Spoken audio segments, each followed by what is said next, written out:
To be or not to be? We all have the same question. But if there is something that cannot take the time for such existential thoughts, it's our cells. A cell is the fundamental working unit of every human being. All those cells share the exact same genetic information referred to as DNA. If that's the case, then how do a cell know its identity, whether it is a part of the skin, the brain, or the eye? Well, it depends on when and where the DNA is read by the cell.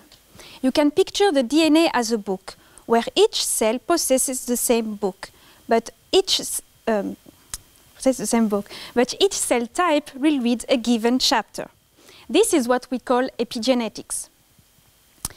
Now, you probably all know how life of an organism starts.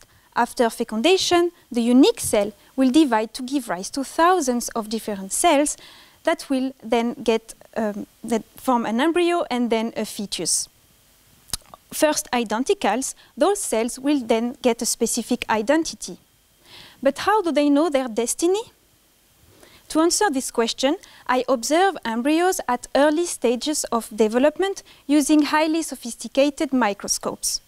This allows me to study the behavior of each cell across several generations.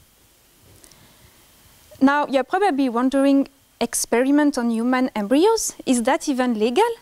Well, no.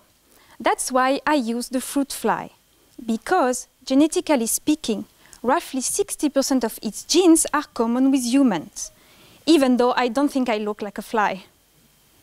What we discover in the early fly embryo is that each time the cell divides, the mother cell will leave a mark in order to give information to its daughters, just like a bookmark for the DNA code. With this type of mechanism, they create a sort of memory that they can pass through several generations, just like hunting down your grandmother's recipe book. During my PhD, I was able to identify these bookmarks for all the genes of the genome. Now, I want to develop an innovative technique to be able to modulate these bookmarks with a laser light.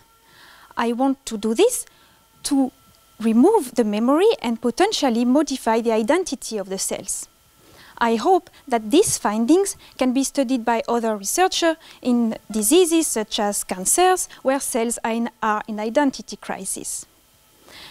As George Orwell said, "Who controls the past, controls the future." And so it is for the cells.